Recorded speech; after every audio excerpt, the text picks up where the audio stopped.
I wonder if you could help me. So, like, I went for a jam the other night with a band, Hmm. and one thing that I was really struggling with was just the genre of music they were playing was just super melancholy, and there wasn't anything I could do because I feel like like when I play, like I want to I want to groove a little bit. I don't want to be like, I don't know, just minor and dreary and like kind of pooey the whole time. I know music's music, you got to be flexible, but I realized that all I had was lead.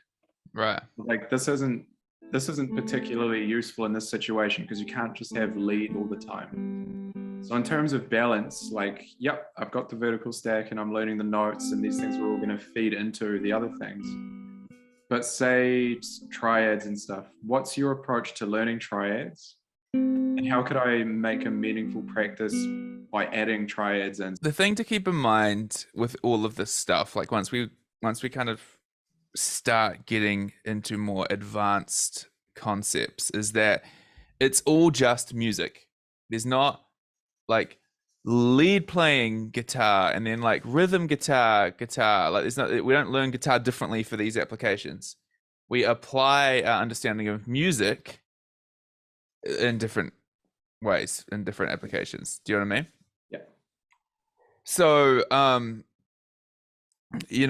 like if we're wanting to learn triads and stuff, well, we can learn chord shapes, but learning chord shapes is pretty one dimensional.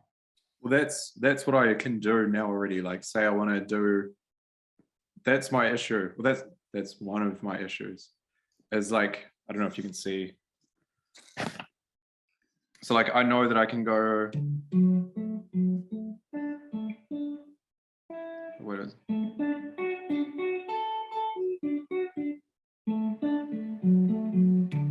Like I get those like little shapes that you can do. So those are kind of, those are kind of based around the idea of the cage system. Yes, they are. So our ultimate goal is to understand how every note behaves over everything else that's happening contextually when we're playing. One of the ways we can play notes is to superimpose triads over other things. For example, if a band is out there playing like I don't know, an E minor chord, right? And over top of that E minor chord, if we play a G major chord, then we're implying an E minor 7 chord over there. If we play a G major triad over top of that. What does that mean? So an E minor chord has the notes E, G, and B in it, right? Do you know this, or is this all random information?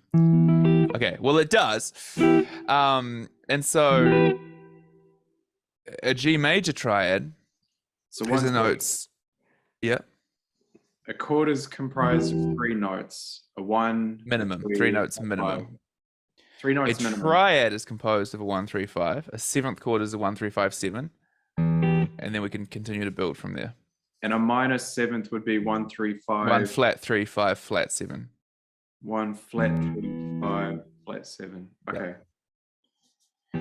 So if we have an E minor chord and we play, which has the notes E, G, and B in it, and we play a G major triad on top of that. Oh, that's beautiful. Which has the notes G, B, and D in it. 2 of the notes are the same, the G and the B. But that D now creates a situation where this one here is, we're now hearing a minor 7. So if I like do this, hopefully that works. So if I play, that kind of implies a minor 7 sound. Or I could kind of like make an E minor 9 sound. That's actually playing a, wait, what's it? Oh, something, whatever, it doesn't matter. So that's so cool. That's what I want to get. That is so cool. Yeah. And so, you know, the short, like, you know, the I just want to get things as quickly as possible would be to like learn a couple of little tricky rules. Be like, oh, over this chord I can do this thing, but we don't want to do that. That's a bad idea. Like if we're actually trying to get good at the instrument, because what we want to do is understand how music works so we can apply that knowledge in every situation however we want. Do you know what I mean? So the knowledge that we can play a G major triad over top of an E minor chord to imply an E minor 7 chord, like that means like we could do that as a triad. We could do that with an arpeggio. We could like do that however the heck we want, you know? Like it's the combination of notes that's important, not the shape that we're playing. Do you know what I mean? So that's what I mean by like we're learning music and we're understanding how to apply it in different situations rather than learning some tricks to be a rhythm guitarist and some tricks to be a lead guitarist. Yes. Because that G major chord, if we play that over a C major triad, then we end up implying a C major 9 chord. So when you say imply, you mean that because nobody's playing a C major 9 chord, but the combination of sounds that are being presented form a C major 9 chord. Dude, that is it's cool, eh? Yes. That's phenomenal. That is so fucking cool. So if I didn't even like click to that as an idea. So like here's a C major chord, right? If I play a G major triad on top of that, like, right? It's got like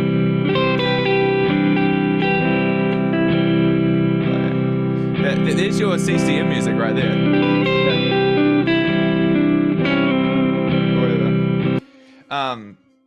So, you know, like, because if we don't understand what's happening from a musical point of view, then like you have to come up with some kind of hack that you like however we do this, you have to remember something that explains to yourself how what you're doing works.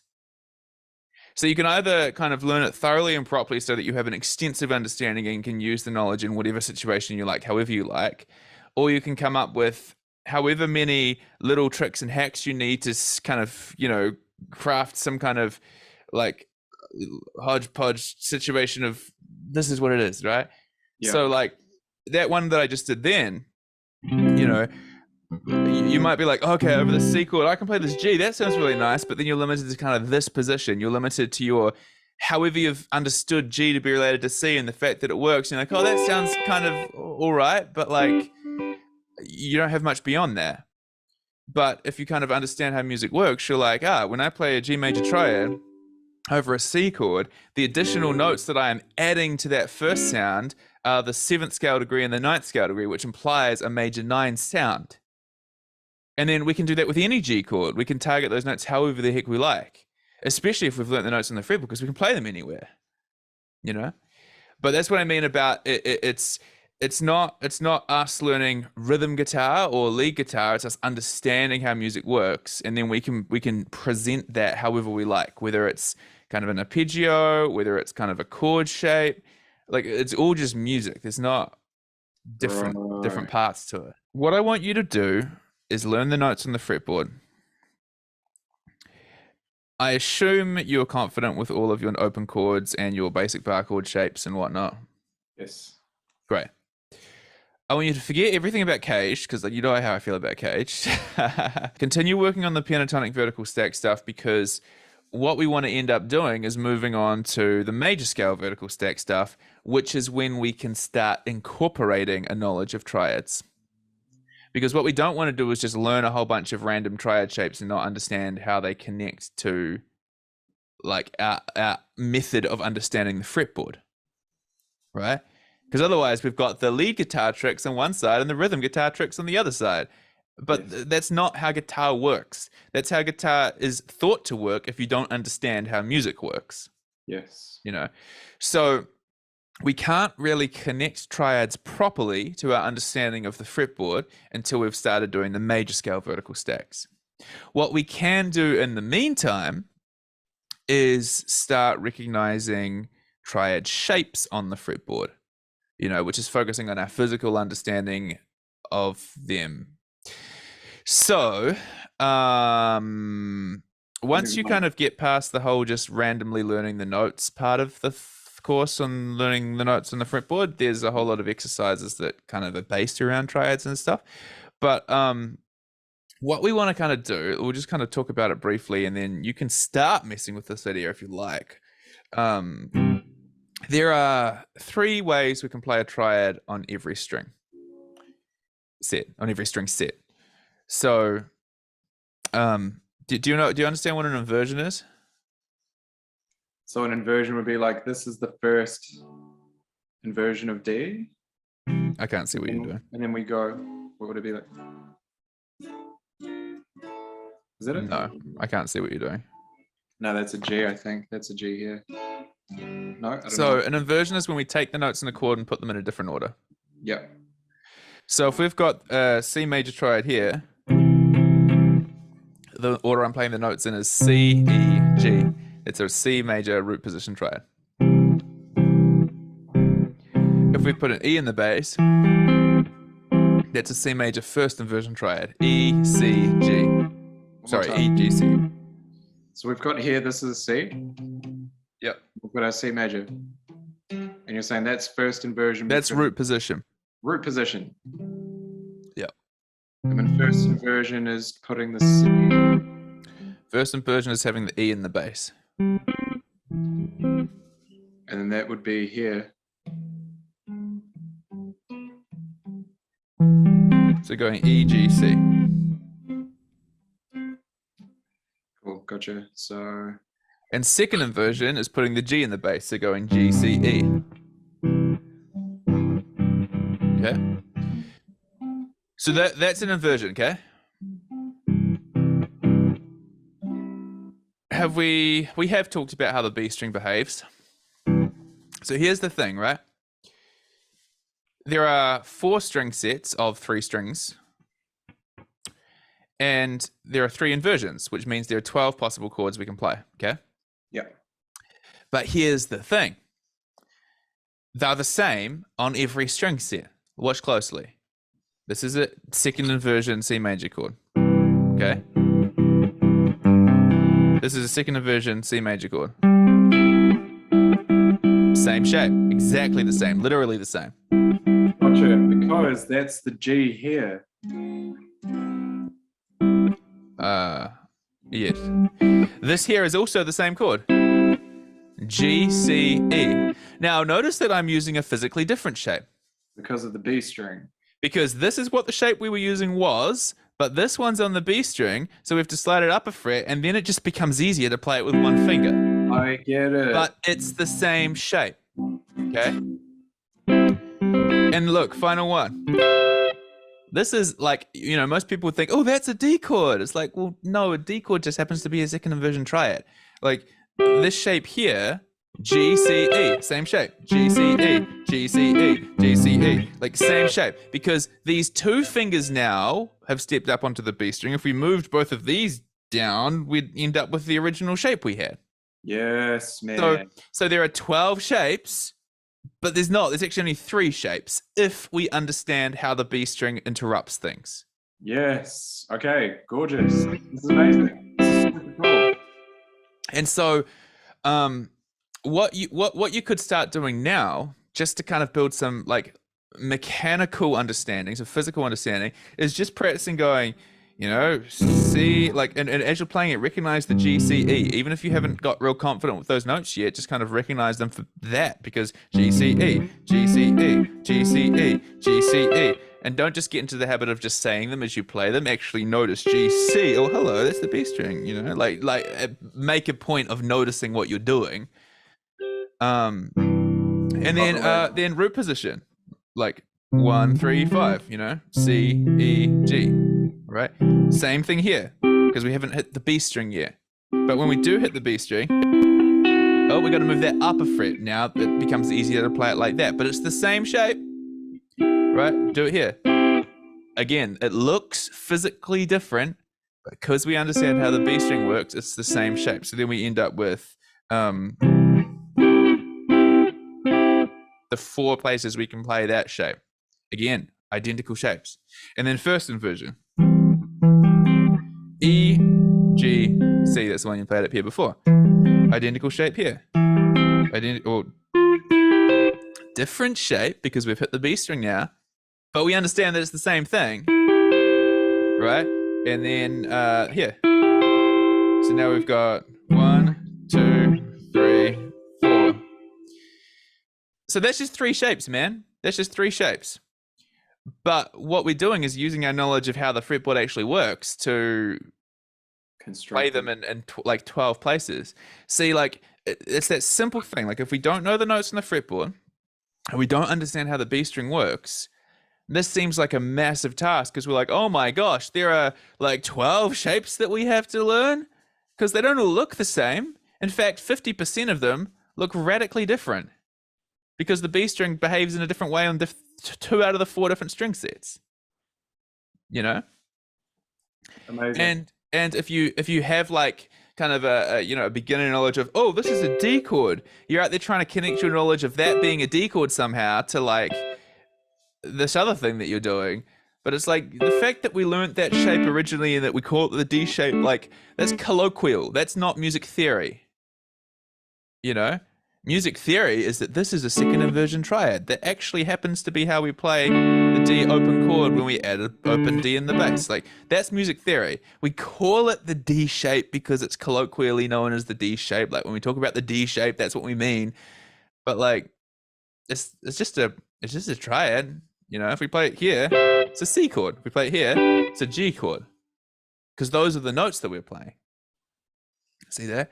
So we can go from having to learn 12 different shapes to learning 2 basic kind of things on the guitar, notes on the fretboard, and understanding how the B string behaves. And now it's like, great, we just have to learn 3 shapes. And then, sure, we have to practice applying them in the different positions, but it's like no new information, you know? Amazing, dude. Thank you so much. Gotten a lot out of today's lesson. Oh, good, man. Glad to hear it. So what I would like you to do... Let's practice the notes on the fretboard. Well, yeah, like practice the notes on the fretboard, you know? I mean, it is literally the biggest bottleneck to your progress. Because the more confidently you know the notes on the fretboard, the more you can connect information to that, you know? Because if you don't know the notes on the fretboard, you can't just play the 3 positions really quickly. Because you're like, okay, E, and then you're like, okay, where's the E on the A string? Oh, here it is. You know? You're like, D string. Okay, I need to find an E. And it's like, yeah, it just becomes a mess, and that's not fun because then you're spending all of your attention, all of your mental energy, figuring out how to play things, right? Whereas like what we want to be doing is using our mental energy to figure out how to better apply things musically, not figure out how to actually just put ourselves on the fretboard in the first place. Does that make sense? No, it does, man. I freaking love your energy, man. I like, look inside the learning the notes on the fretboard course later on when you get a chance, because some of the lessons later on, there are some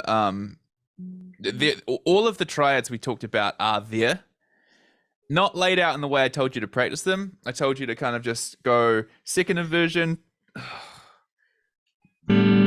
second inversion, second inversion, second inversion, second inversion, root position, root position, root position, root position, first inversion, first inversion. Like practice them like that, okay?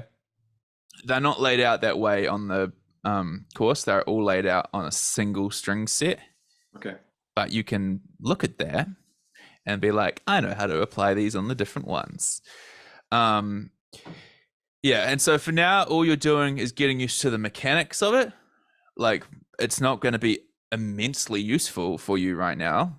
Like, maybe you kind of like decide, I'm going to try and use this as a C chord in a context of something. Like, but it's going to be very limited. It's going to be that whole kind of like, you trying to find a hack for something. Do you know what I mean? Yeah. Until we kind of learn how to apply it really well, which will take time, but the end result's that you'll be able to do whatever the heck you want on the guitar.